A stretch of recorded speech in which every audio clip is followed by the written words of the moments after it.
కృతజ్ఞతతో జీవించుటకు కృప దయచేయమని మా రక్షకుడైన యేసుక్రీస్తు పరిశుద్ధమైన నామంలో ప్రార్థన చేస్తున్నాము తండ్రి. ఆమేన్.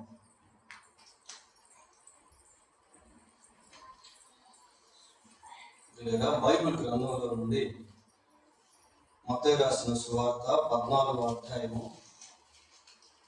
మత్తయి సువార్త 14వ అధ్యాయము 22వ వచనాన్ని చదువుతున్నాం.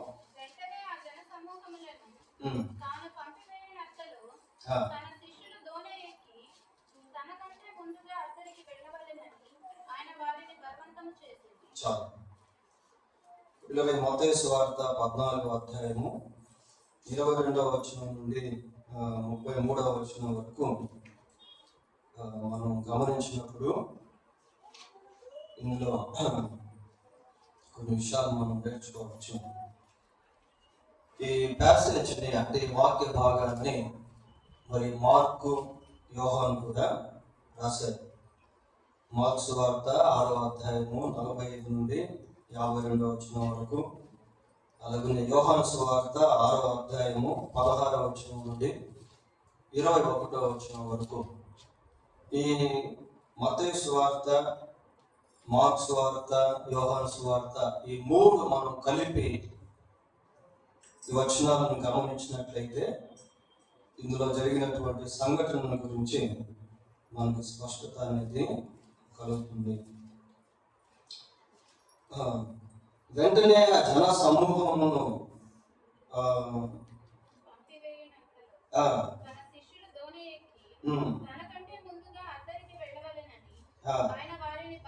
ఆయన వారిని బలవంతము చేసెను.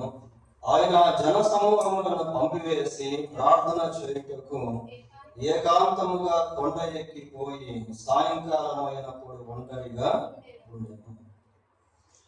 ఈ జన సమూహము ఎక్కడి వాళ్ళు అని అంటే ఆ పైభాగంలో మనం చూస్తాం.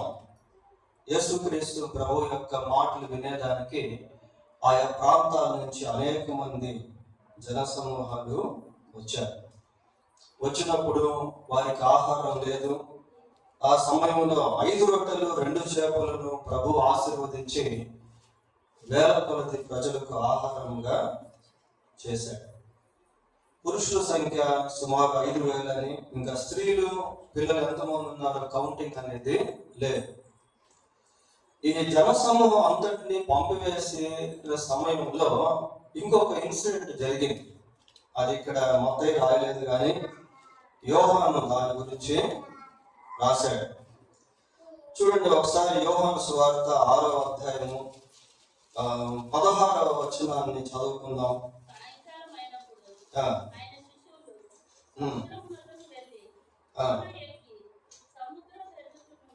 ఒక నిమిషం. 6వ అధ్యాయము 15వ వచనం చదువుకుందాం. రాజుగా చేయుటకు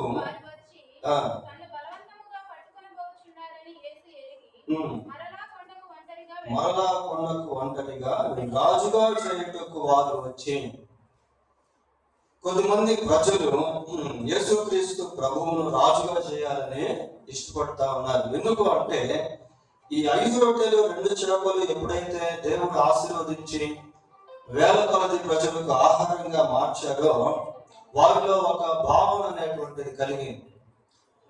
let us make him as a king. మనం ఆయన్ని ఒక రాజుగా చేసుకుంటాము అని వారు ప్రభువు దగ్గరికి వచ్చారు. ప్రియులారా, వాస్తవానికి యేసుక్రీస్తు ప్రభు he doesn't want to be a king, to be made a king as a made a king.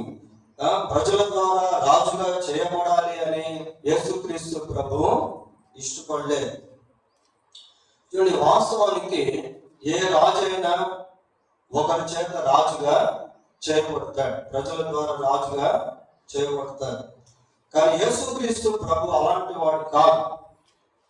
ఆయన పుట్టుకతోనే ఎలా పిలువబడ్డాడు అంటే యూదుల రాజుగా పుట్టినవాడు ఎక్కడ ఉన్నాడు అంటే పుట్టుకతోనే రాజుగా పిలువబడ్డాడు. పుట్టక ముందు కూడా ఆయన రాజే, పుట్టిన తర్వాత కూడా ఆయన రాజు. ఆయన ప్రజల ద్వారా రాజుగా చేయబడినటువంటి వాడు కాదు, కానీ స్వతహాగా యేసుక్రీస్తు ప్రభు రాజుగా ఉన్నాడు. అంటే ప్రభువును మనం రియాలిటీలో చూసినట్లయితే ఆ విధంగా ప్రభువు మనకు అర్థమవుతాడు. ఇక్కడ ప్రజలు ప్రభువును రాజుగా చేయాలి అని ఉద్దేశించి వచ్చిన సమయంలో వారందరినీ కూడా ప్రభువు విడిచిపెట్టి ఏకాంతముగా ప్రార్థన చేసేదానికి కొండ మీదకు వెళ్తా ఉన్నాడు పిల్లలు. ఇక్కడ మనం గమనించాల్సింది ఏంటి అంటే, యేసు ప్రభు యొక్క ప్రార్థన జీవితము మన జీవితానికి ఒక చక్కటి మార్గదర్శి. ఏ విధంగా మనం ప్రార్థన చేయాలో అనేటువంటి దానికి he made his footsteps so that we can pray or follow his footsteps in prayer. మనం ప్రార్థన చేసేదానికి యేసుక్రీస్తు యొక్క జీవితము ఒక మాదిరి పత్రముగా మనం చూడగలుగుతాము పిల్లలు. ఆయన కొండకు వెళ్ళి అక్కడ ప్రార్థన చేస్తా ఉన్నాడు. మార్క్స్ వార్త 1వ అధ్యాయము 35వ వచనం చదువుకుందాం. 1వ అధ్యాయము 35వ వచనం. ఆయన గంగలకడనే లేచి ఇంకను చాలా చీకటి ఉండగానే బయలుదేరి అరణ్య ప్రదేశములకు వెళ్ళి అక్కడ ప్రార్థన చేయించుండెను. ఇక చీకటిగా ఉన్నటువంటి సమయంలోనే అరణ్య ప్రదేశానికి ఒంటరిగా వెళ్ళి అక్కడ ప్రార్థన చేస్తా ఉన్నాడు పిల్లలు. కాబట్టి హిస్ పర్సనల్ ప్రేయర్ లైఫ్, ఆయన వ్యక్తిగత ప్రార్థన జీవితం అనేటువంటిది మనకెంతో మాదిరికరంగా పెట్టబడింది. ఈ రోజుల్లో మనం దేవుని సన్నిధిలో వ్యక్తిగతంగా ప్రార్థన చేసుకోలేకపోతా ఉన్నాం.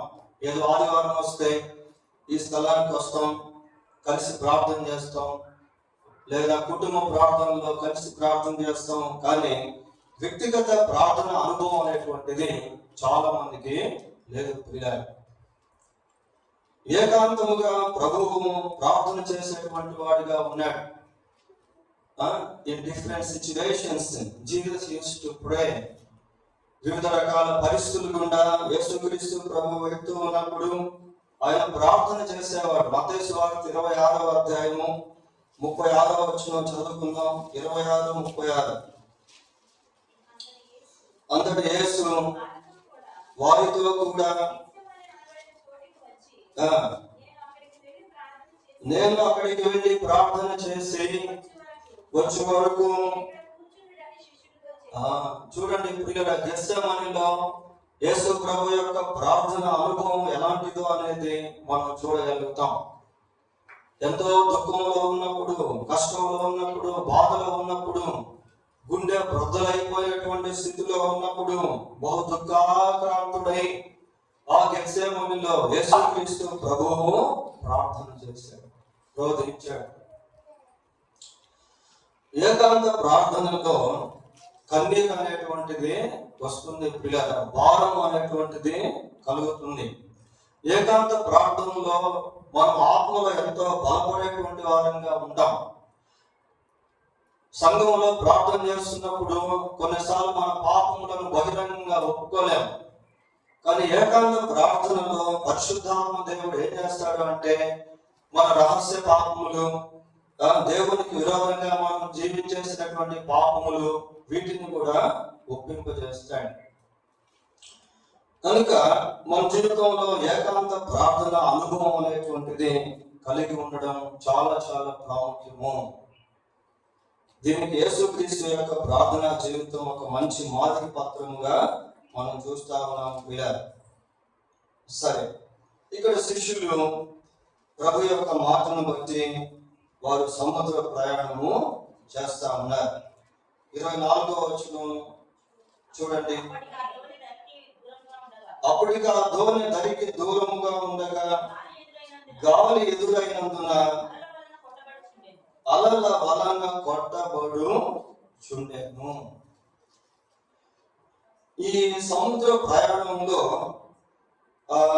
వారు ఏ పరిస్థితిలో ఉన్నారో, ఏ స్థితిలో ఉన్నారో ఆ సముద్రంలో ఆ అలలు ఎటువంటి తీవ్రత కలిగి ఉన్నాయో అనేది ఇక్కడ మనకు అంత ఎక్కువ కనబడటం లేదు. ఆ సమయంలో వారు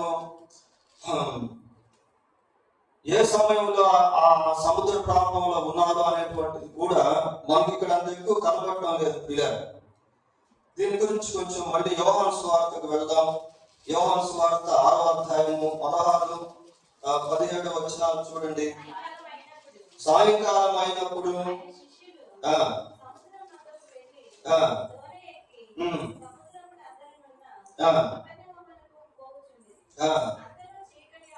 చీకటి ఆయను కానీ యేసు వారి వద్దకు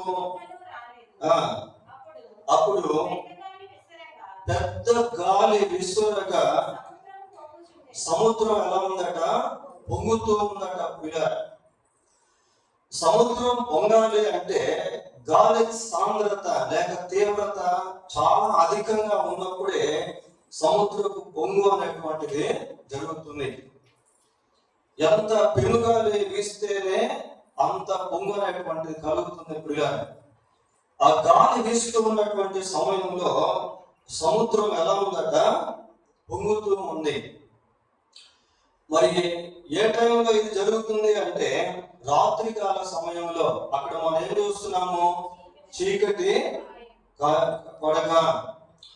చూడండి, మనం ఒక ప్రాక్టికల్ గా ఆ దృశ్యాన్ని ఒకసారి మనం ఆలోచన చేయాలి. సముద్రంలో ఎక్కడ కూడా మనకు ఆ వెలుతురు అనేటువంటిది కనబడదు. భయంకరమైనటువంటి చీకటిగా ఉన్న సమయం అది. గాలి విపరీతంగా వీస్తూ ఉంది. అదే సమయంలో సముద్రము పొంగుతూ ఉంది. ఆ సమయంలో వాళ్ళు సముద్రానికి ఎక్కడున్నారు అనేటువంటిది కూడా ఇంపార్టెంట్. ఒకవేళ దరికి కొంచెం దూరంలో ఉన్నారా, దగ్గరగా ఉన్నారా అని అనుకుంటే చూడండి, మార్కు దీని గురించి ఇంకొంచెం వివరణ రాశాడు. మార్కు సువార్త 6వ అధ్యాయము 47వ వచనం చదువుదాం. సముద్రంలో ఎక్కడుందట? మధ్యలో ఉంది ప్రియారా. అంటే ఇవన్నీ మనం కలిపి చదువుకున్నప్పుడు వాళ్ళు ధోనిలో ప్రయాణం చేస్తున్నారు. వారితో పాటు యేసుక్రీస్తు ప్రభువు లేడు. వారు సముద్రం మధ్యకి వెళ్ళిపోయారు. బాగా చీకటి పడి ఉంది. గాలి భయంకరంగా వీస్తూ ఉంది. సముద్రం పొంగుతూ ఉంది. ఆ పరిస్థితి ఎలా ఉంటుందో ఒకసారి ఆలోచన చేయండి. ఆ పరిస్థితి ఎలా ఉంటుందో ఒకసారి ఆలోచన చేయండి ప్రియ. ఇప్పుడు వాళ్ళు అటు ముందుకు వెళ్ళలేరు, ఇటు వెనక్కి రాలేరు. పైగా వాళ్ళు మామూలుగా ఈతగాళ్ళు అయినప్పటికీ ఇది దరికి రాలేనటువంటి పరిస్థితి. ఏం చేయాలో అర్థం కానటువంటి పరిస్థితి. చీకటి సమయము. గాలిని ఎదిరించలేరు, పొంగును ఆపలేరు. అన్ని కోణాలలో, అన్ని డైమెన్షన్స్ లో వాళ్ళు ఒక రకంగా ఇరుక్కుపోయినటువంటి స్థితిలో ఉన్నారు. They are in dangerous position. అపాయకరమైనటువంటి స్థితిలో వాళ్ళు ఇరుక్కుపోయి ఉన్నారు. ఏమి అర్థం కానటువంటి పరిస్థితి. అటువంటి సమయంలో అసలు ఇక్కడ మనం ఒక ప్రశ్న వేసుకోవాలి. ఏంటి అని అంటే, అసలు వాడు ఎందుకు సముద్ర ప్రయాణం చేశాడు? Why they have the journey or sailing? ఆ సముద్ర ప్రయాణం ఎందుకు చేశాడు అంటే ప్రభువే చేయమని చెప్పాడు. ప్రభువే చేయమని చెప్పాడు. ఇందాక మనం చదివాం కదా, 14:22 ఒకసారి చదవండి.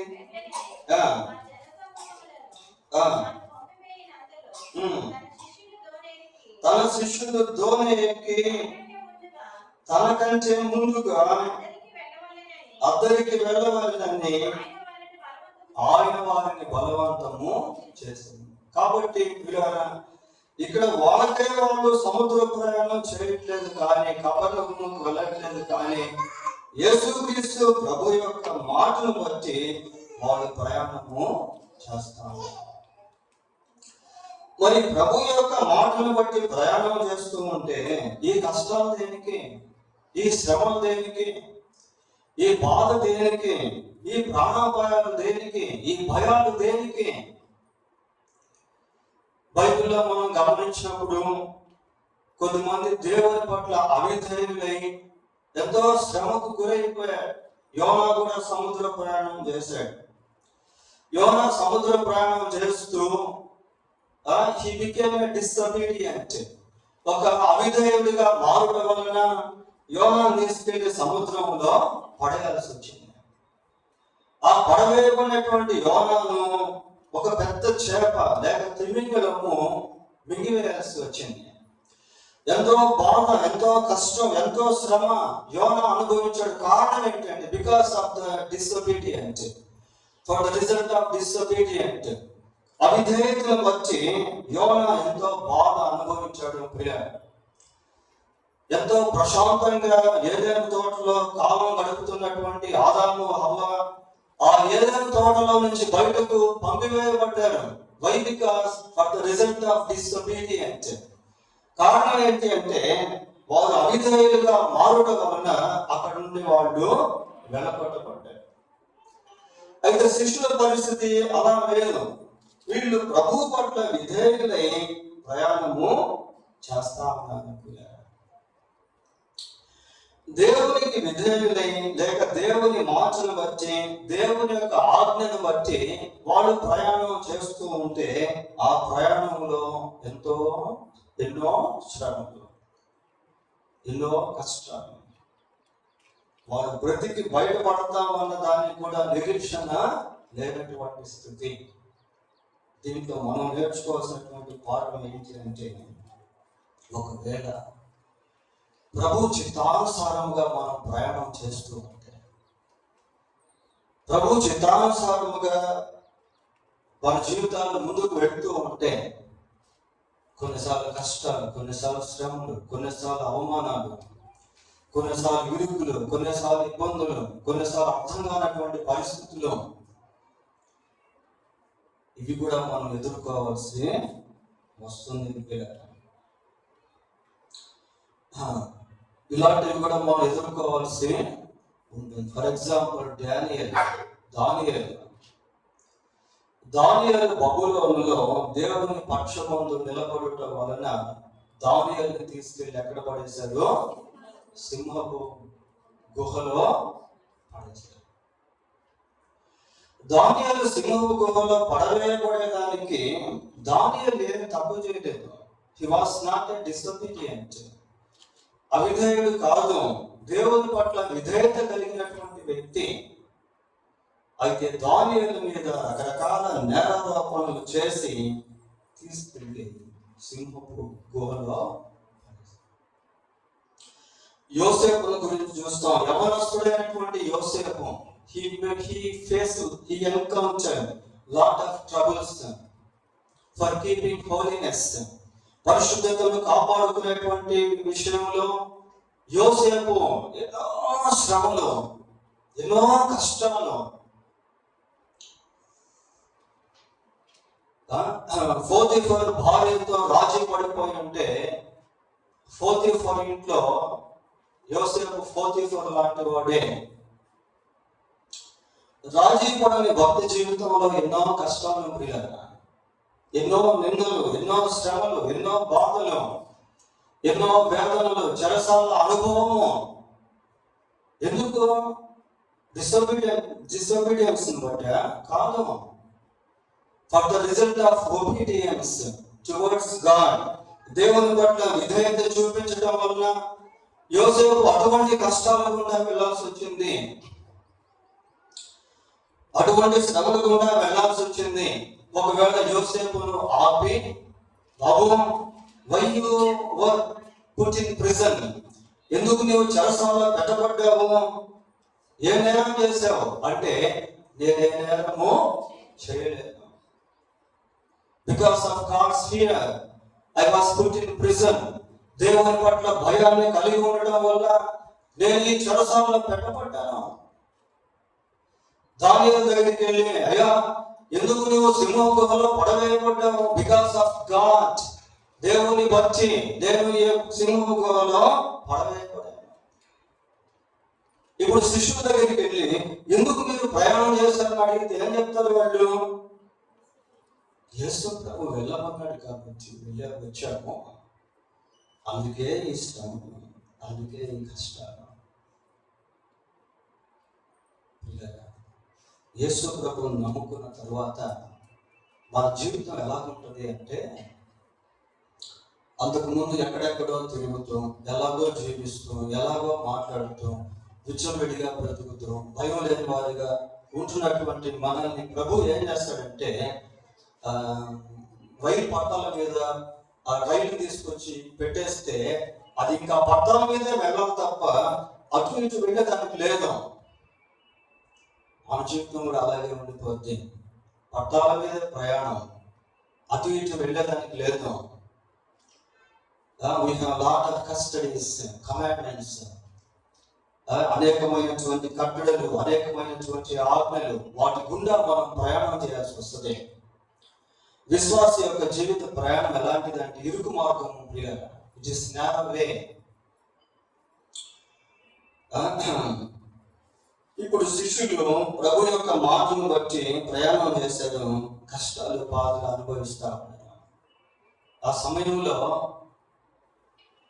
వారికి తోడు ఏంటి అంటే ప్రభు యొక్క మాట. ప్రియులారా, అటువంటి కష్టాల గుండా, శ్రమల గుండా, బాధల గుండా వెళ్తూ ఉంటే, నేను ఇందాక మీకు చెప్పాను కదా, దానియేలు దగ్గరికి వెళ్ళి మనం ప్రశ్న వేస్తే, అయ్యా ఎందుకు నీవు ఈ సింహం గుహలో పడవేయబడ్డావు అంటే, దేవుని బట్టి అంటాడు. ప్రియులారా, చూడండి మనస్సాక్షి ఎంత క్లారిటీ ఉందో. యోసేపు దగ్గరికి వెళ్ళి, చెరసాలకు వెళ్ళి, ఎందుకు నువ్వు ఈ చెరసాలలో పెట్టబడ్డావు అంటే, నాకు దేవుని పట్ల ఉన్న భయాన్ని బట్టి. ఆయన మనస్సాక్షి ఎంత క్లియర్గా ఉందో చూడండి. అదే యోనా దగ్గరికి వెళ్ళి, ఎందుకు నువ్వు సముద్రంలో పడవేయబడ్డావు అంటే, మనస్సాక్షి ఏమని చెప్తుంది? బికాస్ ఆఫ్ డిసొబీడియన్స్, అవిధేయతను బట్టి సముద్రంలో పడవేయబడ్డాను. పిల్లల దేవుని కొరకు మనం జీవిస్తూ ఉన్నప్పుడు మన మనస్సాక్షి కూడా ట్రాన్స్పరెంట్ గా ఉంటుంది.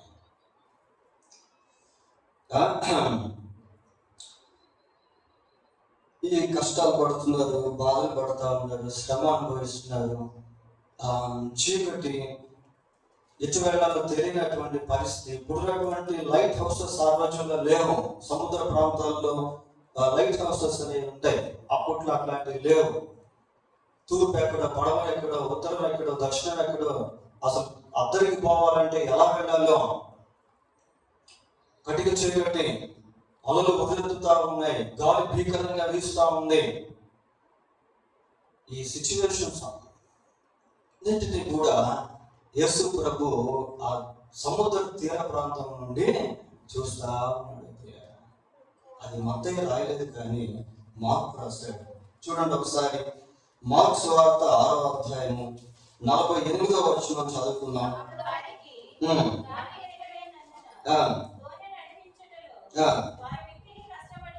వారు మిక్కిలి కష్టపడుచుండగా ఆయన చూచి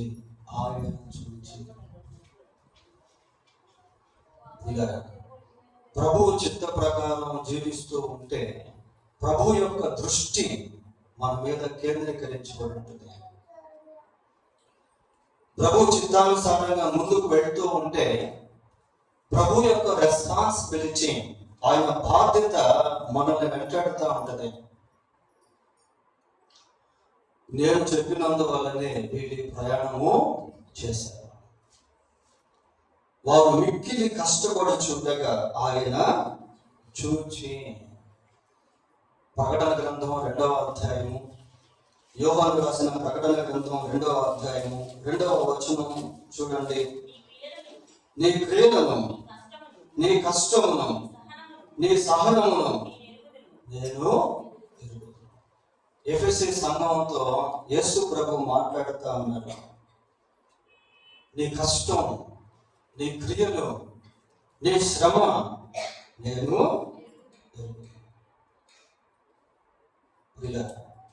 మన శ్రమను ప్రభువు తూచుతాడు. He waits our trouble. దాని తీవ్రత ఎలాంటిదో ప్రభువు చూస్తాడు. ప్రియులారా, వీటేస్తాడు. నీ క్రియలను, నీ కష్టమును, నీ సహనమును నేను ఎరుగుతాను. ఒకవేళ మనుషులు ఎరగకపోవచ్చు, ఆ తీవ్రత మనుషులకు తెలియకపోవచ్చు, కంటిలో నుండి రాలిపడే కన్నీరు హృదయంలో నుండి ఎక్కడి నుంచి వస్తుందో తెలియకపోవచ్చు. ప్రియులారా, కన్నీటి వెనుక బాధలు ఉంటాయి. కన్నీరు కనిపిస్తుంది కానీ బాధ కనిపించదు. కానీ ప్రభు ఎలాంటి వాడు అంటే ఆ బాధను కూడా చూసేటువంటి వాడు. ఆయన నీ కన్నుల నుండి ప్రతి బాష్ప బిందువును తుడిచివేయును. ఇక్కడ ప్రభువు చూస్తా ఉన్నాడు. యెషయా గ్రంథం 66వ అధ్యాయము 5వ వచనం చదువుకున్నాం. 66:5.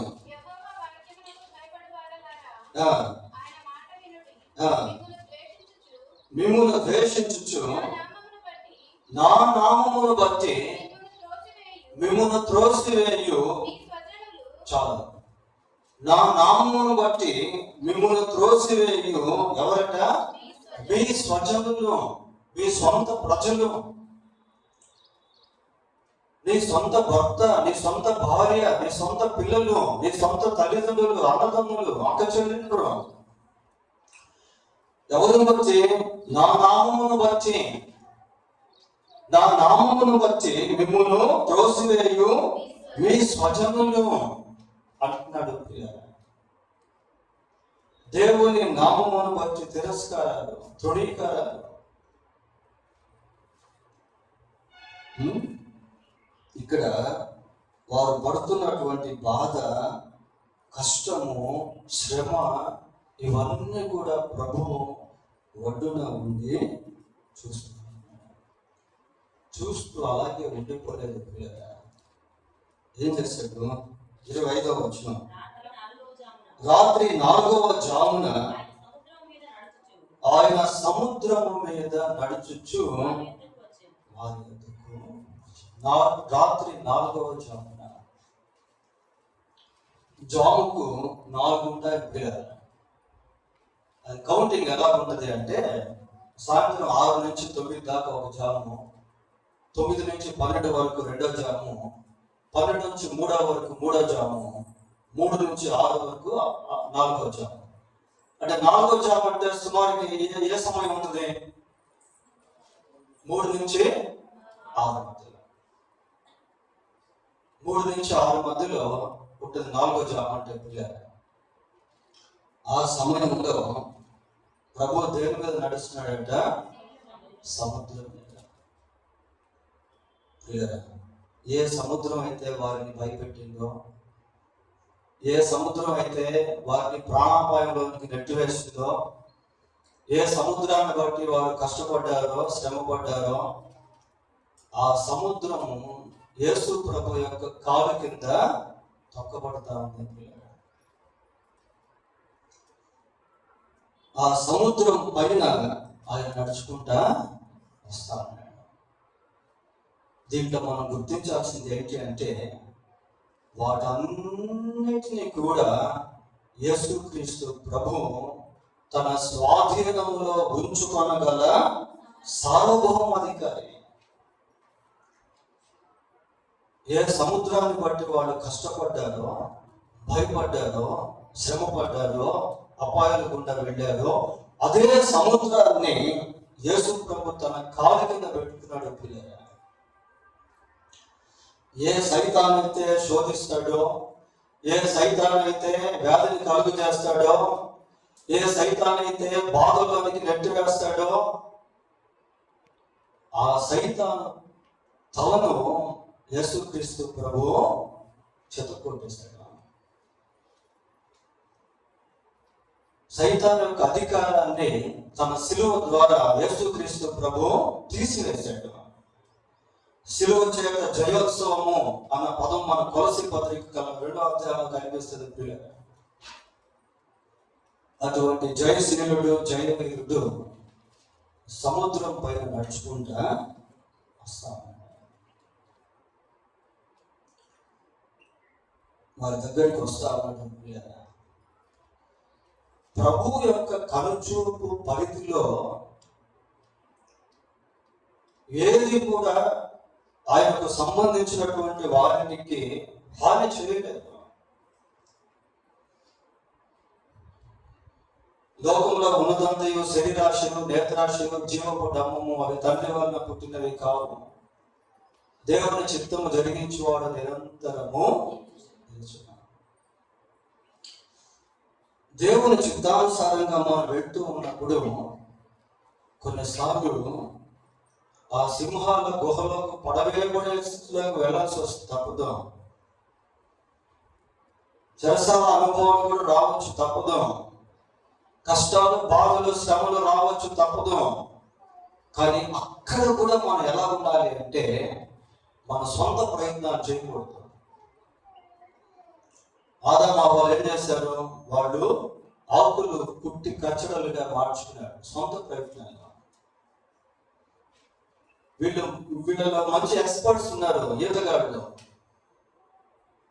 పేతురు చేపలు పట్టే జాలరి, యోహాను చేపలు పట్టే జాలరి, యాకోబు చేపలు పట్టే జాలరి. కానీ ఆ సముద్రం మీద దూకి వాడు ప్రాణాలు కాపాడుకునే ప్రయత్నం చేయలేదు. It is beyond there capacity to cross the river ocean. ఆ సముద్రాన్ని వాడు దాటగలిగేటువంటి శక్తి వాళ్ళకు లేదు. ప్రభు అదే సముద్రం పైన నడుచుకుంటూ వాళ్ళ దగ్గరికి ఇందాక మనం ఒక పిక్చర్ చూసాం కదా, యోసేపు గురించి, దానియేలు గురించి, ఇంకా కొద్దిమంది గురించి మనం చెప్పుకున్నాం. ప్రాఫిట్స్ ఉన్నారు బైబిల్లో, ప్రవక్తలు. వాళ్ళు కూడా ప్రభు పక్షమందు నిలబడ్డారు, ప్రభు పక్షమందు మాట్లాడారు. మాట్లాడిన దానికి తీసుకెళ్లి వాళ్ళని నానా హింస పెట్టారు, నానా కష్టాలు పెట్టారు పిల్లలు. కానీ దేవుడు వారితో కూడా వారి దేవుని చిత్తంలో నిలబడ్డారు. ప్రభు వారి ఇద్దరు తిన్నగా నడుచుకుంటా 26వ వచనం చూడండి. చూచి తొందరపడి భయము చేత కేకలు వేస్తుంది. ఇక్కడ సిచ్యువేషన్ చూడండి ఎలా ఉంటుందో. వాళ్ళ కనుల ఎదుట నడుస్తూ వస్తుంది యేసుక్రీస్తు ప్రభువే. But they misunderstood Jesus. అయితే వాళ్ళు యేసుక్రీస్తు ప్రభువుని అర్థం చేసుకోలేకపోతున్నారు. ఎందుకు వాళ్ళు భూతం తలంచారు అంటే వాళ్ళు అవుట్వర్డ్ అపీరెన్స్ చూసేటువంటి విశ్వాసంలో ఉన్నారు. ఒక రకంగా మానవ పరంగా అది కరెక్టే. ఎందుకంటే ఏ మనిషి కూడా సముద్రం పైన నడవలేడు. కాబట్టి ఇదేదో ఇట్స్ లైక్ ఎ స్పిరిట్, ఇదేదో ఒక ఆత్మ మన దగ్గరికి వచ్చేస్తా ఉంది అన్నట్టుగా వాళ్ళు భయపడతా ఉన్నారు. ప్రియుల యేసుక్రీస్తుని వాళ్ళు ఒక కోణంలో చూశారు కానీ ఇంకో కోణంలో చూడలేకపోతున్నారు. ఆయన దైవ మానవుడు. మానవుడిగా దేవుని మానవుడిగా ప్రభువుని వాడు చూస్తున్నారు కానీ దేవుడిగా వాడు చూడలేకపోతున్నారు. కొన్నిసార్లు మన జీవితంలో కూడా అంతే. కొన్ని ప్రతికూలమైన పరిస్థితులు వెళ్తూ ఉన్నప్పుడు we underestimate the power of Jesus. మనం యేసు ప్రభు యొక్క శక్తిని తక్కువ అంచనా వేస్తాం ప్రియులారా. ఎందుకు అంటే మన దృష్టి అంతా కూడా ఆ భయం వైపు నిలుపుతాం, ఆ బాధల వైపు నిలుపుతాం. ఆ బాధను నివారించగలిగినటువంటి దేవుని వైపు ఎప్పుడైతే మనం దృష్టి పెడతామో అప్పుడు దేవుని శక్తి ఏంటో అనేది మనం అనుభవించగలుగుతాం.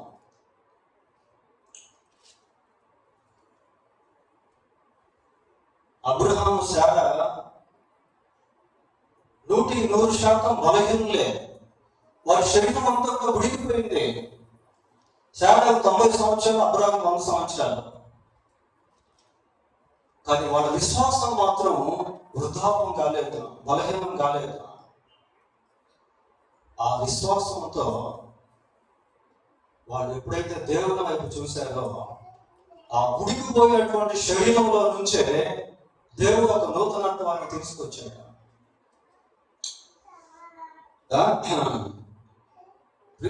ఇక్కడ యేసుక్రీస్తు ప్రభువుని భౌతిక నేత్రాలతో ఆలోచిస్తూ చూస్తా ఉన్నారు. అందుకే ప్రభు అర్థం కాలేదు.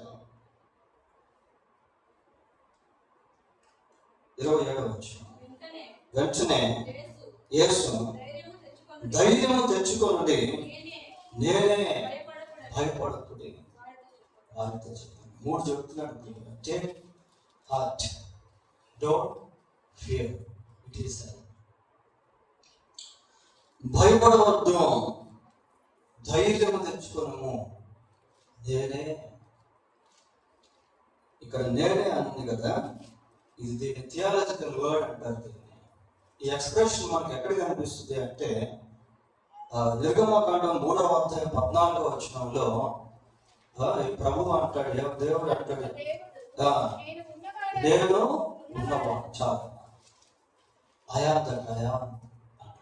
నేను ఉన్నవాడు. చదవండి. నేను చెప్పాను. ఆ ఎక్స్ప్రెషన్ దీనికి రిలేటెడ్ అనమాట. అంటే ఇక్కడ దేవుడు నేనే అని ఆ చెప్పడంలో నేను ఉన్నవాడను అని అర్థం. యేసుక్రీస్తు దైవత్వాన్ని ఇక్కడ జ్ఞాపకం చేయబడుతా ఉంది. సరే, నెక్స్ట్ చదవండి. 28. నీవే అయితే నీళ్ళ మీద నడిచి నీ యొద్దకు వచ్చుటకు నాకు సెలవిమ్మని ఆయనతో అనెను. ఆయన రమ్మనగానే పేతురు దోణి దిగి యేసు వద్దకు వెళ్ళుటకు నీళ్ళ మీద నడిచెను. ఈ మాటలు మనకు మార్క్స్ వార్తలో, యోహాను సువార్తలో కనబడవు. ఒక్క మత్తయి మాత్రమే పేతురు నీళ్ల మీద నడిచినట్టుగా రాశాడు. ఇది 100% వాస్తవం. ఇక్కడ నేర్చుకోవాల్సినటువంటి పాఠం ఏంటి అంటే, యేసును బేస్ చేసుకొని లేక దేవుడిని ఆధారం చేసుకుంటే అతీతమైనటువంటి కార్యాలు కూడా జరుగుతాయి అన్నది ఇక్కడ నేర్చుకోవాల్సినటువంటి లెసన్. నేర్చుకోవాల్సినటువంటి లెసన్. ఇక్కడ పేతురు ఏం చేస్తున్నాడంటే ప్రభు యొక్క మాటను బట్టి తాను కూడా నీటి మీద నడుస్తా ఉన్నాడు. దీంట్లో మనం నేర్చుకోవాల్సినటువంటి విషయం ఏంటి అంటే, ప్రభు తనకు తాను స్వతహాగా పేతురు తనకు తాను స్వతహాగా ఎమోషనల్ గా ఉద్రేకపూర్వకంగా నీటిలో దూకి నీటి మీద నడవట్లేదు. ఏమంటున్నాడు దానికి ముందు? ప్రభువా, నీవే గనుక అయితే నీళ్ళ మీద నడిచి నీ యొద్దకు వచ్చుటకు నాకు సెలవిమ్మని ఆయనతో. ఇక్కడ పేతురు he has a desire to walk on the water. ఆ నీటి పైన నడవాలన్నటువంటి కోరిక కలిగి ఉన్నప్పటికీ క్రీస్తు ప్రభు యొక్క ఆజ్ఞకు లేక మాటకు లేక వాగ్దానానికి తను తాను అప్పగించుకుంటా ఉన్నాడు. ప్రభు యొక్క శక్తితో ప్రకృతికి అతీతమైనటువంటి కార్యాలు జరగగలవు అన్న సత్యం ఇక్కడ జ్ఞాపకం చేసుకోవాలి. సరే, నడుస్తా ఉన్నాడు, బాగానే ఉంది. ప్రభు వైపు చూస్తూ నడుస్తున్న కొలది మునిగిపోవట్లేదు. పిల్లలు మధ్యలో ఏమైంది ఒకసారి మళ్ళీ చదవడం. రమ్మనగానే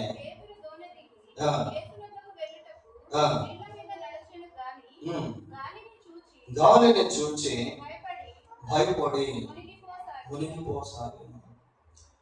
ఇలా ఇందాక పేతురుని మనం చూసినప్పుడు నీటి మీద నడుస్తా ఉన్నాడు. నీరు పేతురుని లాగివేయట్లేదు. కొన్నిసార్లు దేవుని యొక్క కార్యం మనకు అర్థం కావు. షడ్రక్ మేషక్ అబేద్నెగోను తీసుకెళ్లి అగ్నిలో పడేశారు, కానీ అగ్ని వాళ్ళ శరీరాలకి హాని చేయలేదు. యెషయా గ్రంథం 43వ అధ్యాయము, యెషయా గ్రంథం 43వ అధ్యాయము 2వ వచనం చదువుకుందాం.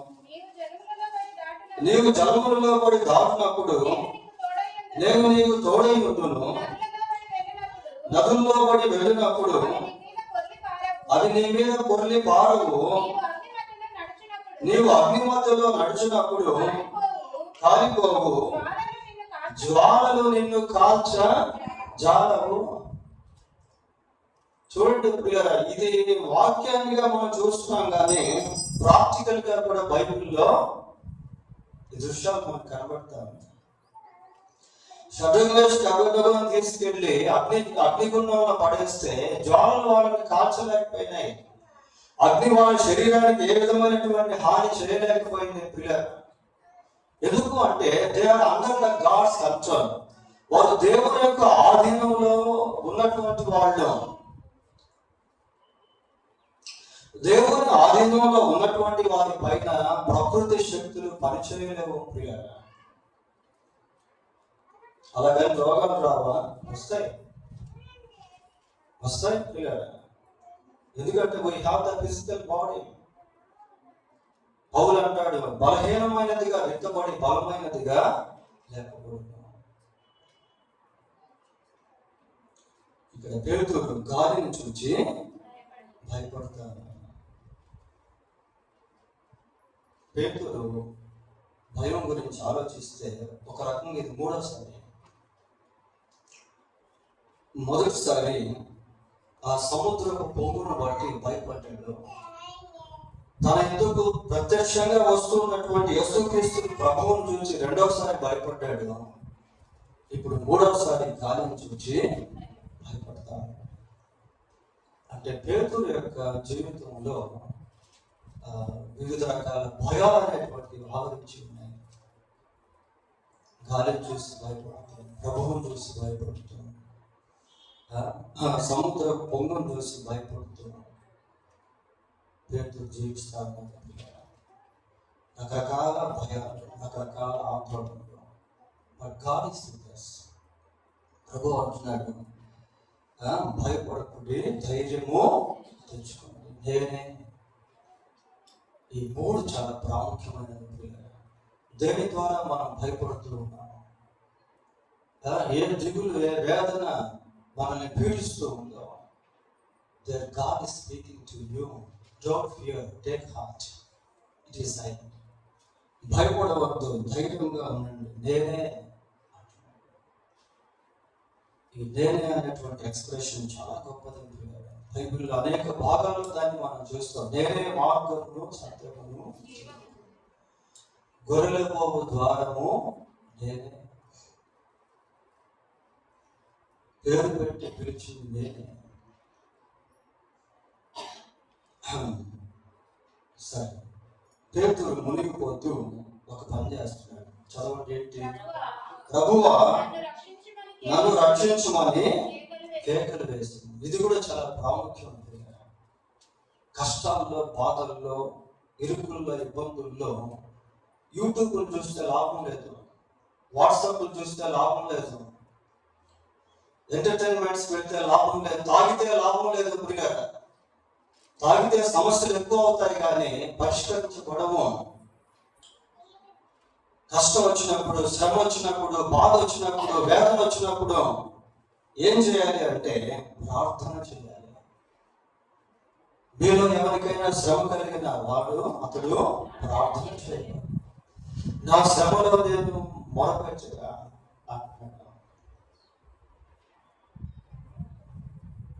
కేకలు వేస్తాను. మునిగిపోతూ కేకలు వేయకపోతే నువ్వు మునిగిపోతావు.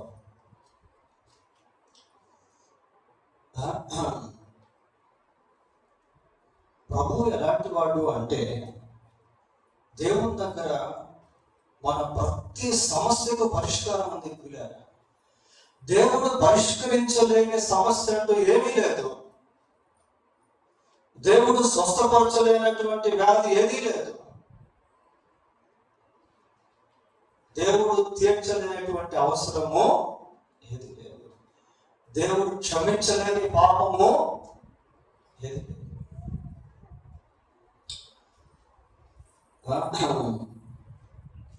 మొరపెడతా కేకలు వేస్తా ఉన్నాడు పిల్లలు. అక్కడ ఒక మాట చూడండి ఏముందో.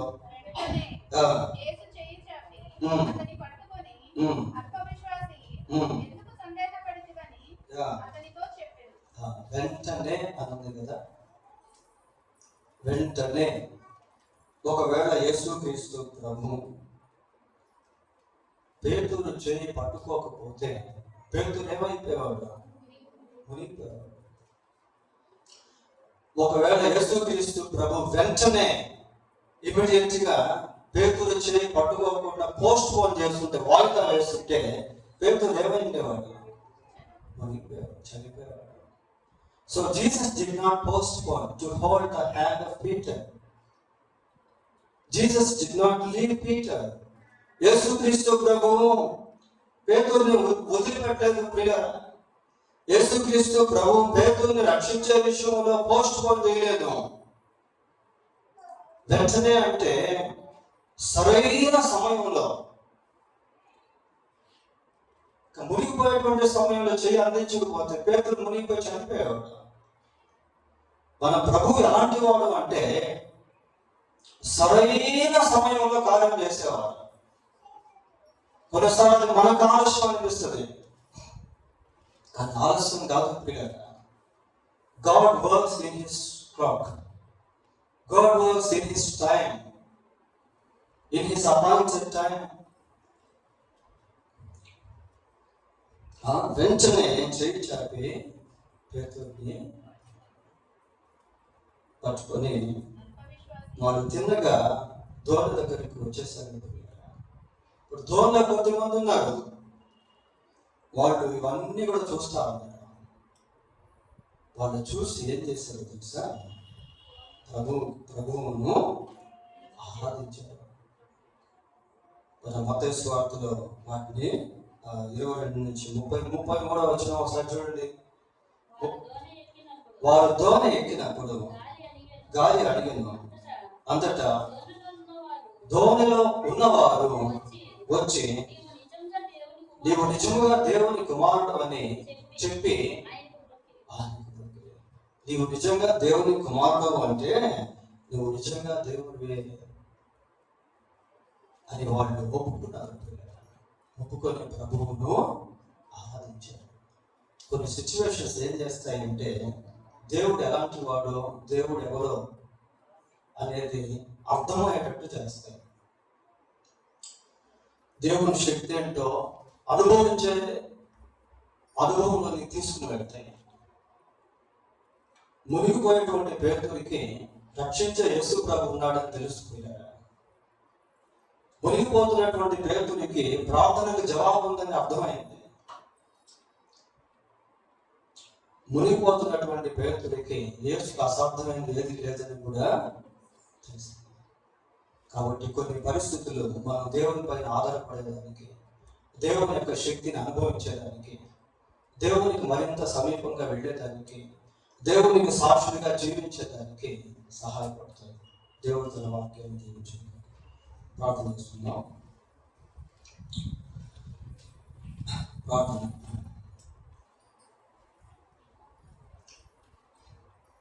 మహాపరిశుద్ధుడు అయిన మా దేవ, మీకు వందనాలు, స్తోత్రాలు చెల్లిస్తూ ఉన్నాం.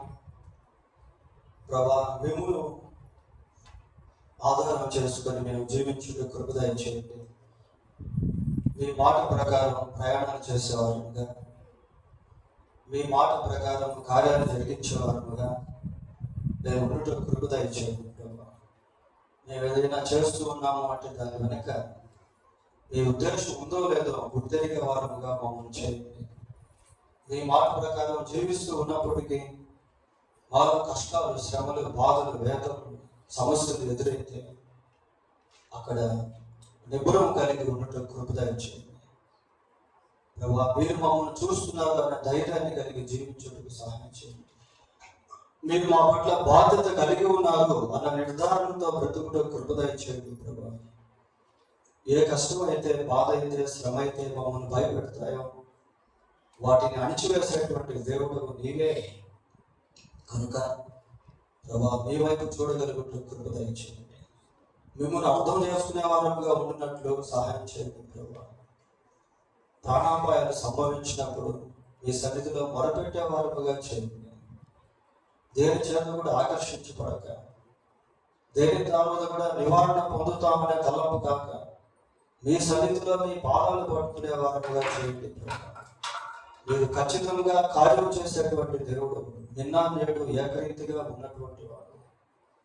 అందును బట్టి మీకు వందనాలు స్తోత్రాలు చెల్లిస్తూ మా రక్షకుడైన యేసుక్రీస్తు పరిశుద్ధమైన నామములో ప్రార్థన చేస్తున్నాము తండ్రి. ఆమేన్.